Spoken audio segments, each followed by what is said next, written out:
দানাগুলো জোড়া করে যদি গাছটা এই করে নিয়ে গাড়িটা নিয়ে আসে।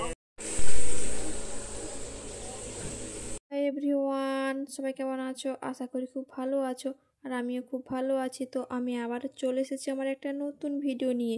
তো সেদিন আমরা দুপুরে দুপুরে বেরিয়ে পড়েছিলাম আমার বৌদির বাড়ি যাব বলে।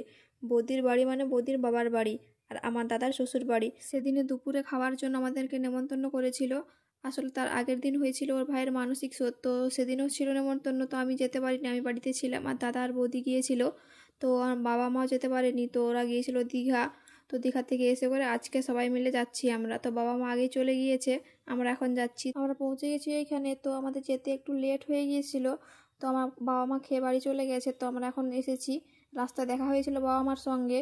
তো এখন যেতে না যেতে বৌদি আমাদেরকে খেতে দিয়ে দিয়েছে, আসলে অনেকটা লেট হয়ে গিয়েছিল। মেনুতে ছিল আলু ভাজা, পটল ভাজা, ভেন্ডি ভাজা আর চিকেন আর পোস্ত আলু দিয়ে একটা তরকারি, আর ছিল বৌদির মায়ের হাতের বানানো আচার। তো আমাদের খাওয়া দাওয়া কমপ্লিট হয়ে গেছে, তো আমরা এখন যাচ্ছি জাম পাড়ার জন্য। তো আমাদের ওইদিকে জাম গাছ নেই সেরকম, তো আছে কিনা জানি না। তো ওইদিকে বৌদি আর বৌদির ভাই যাচ্ছে একটা বাইকে, আর আমি আর আমার দাদা যাচ্ছি একটা বাইকে। আর পুচকিকে ঘরে রেখে দিয়ে এসেছি ও দিদুনের কাছে, ও ঘুমিয়ে গেছিলো। তো তাই বৌদির ভাই নাকি একদিন জাম পেড়ে নিয়ে এসেছিলো এই গাছটা থেকে। তো নাকি খেতে খুবই মিষ্টি আর একটু বড় বড়, আর আমাদের দিকে যে জামগুলো আছে সেগুলো খুবই ছোট ছোট হয়, ওগুলো খেতেও অতটা ভালো লাগে না। আর গাছ আছে কিনা সেটাও জানি না। আগে ছোটোবেলায় যেখানে যেতাম সেখানে গাছ হয়তো কেটেও দিয়েছে, যাওয়া হয় না অনেক দিন ধরে, তো জানিও না ঠিকঠাকভাবে। প্রায় 1-2 বছর হয়ে গেল, জাম দেখতেও পাই না ঠিক করে, খাওয়া তো দূরের কথা।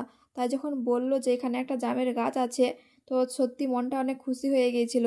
তো মন খুশি করে আমরা এখন জাম পাড়তে চলে এসেছি।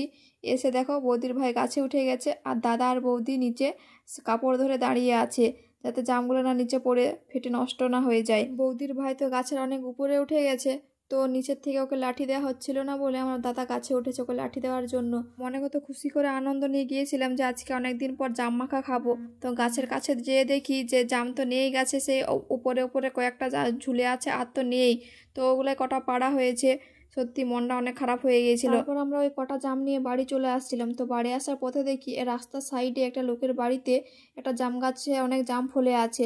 তো আমরা জাম গাছ দেখে দাঁড়িয়ে পড়েছি। তো এখানে পাইনি তো কি হয়েছে, এখান থেকে হলো পেড়ে নিয়ে যাব। তো এখানে তাই দাঁড়িয়ে পড়েছি। তারপর আমরা বললাম যে তোমাদের করা জাম পারবো? তো ওরা বললো যে হ্যাঁ পারো। তো ওরাই পেড়ে দিচ্ছিল। তাহলে যে দাদা বৌদি কাপড় ধরে দাঁড়িয়ে আছে এখানেও, যাতে না পড়ে নষ্ট হয়ে যায় তার জন্য আর কি।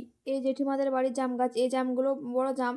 তো জেঠিমাটা বৌদিকে চেনে আর হাসছে, বলে যা। আমরা ভাবছিলাম যে বলবো কিনা বলছিলাম যে বললে দেবে কিনা।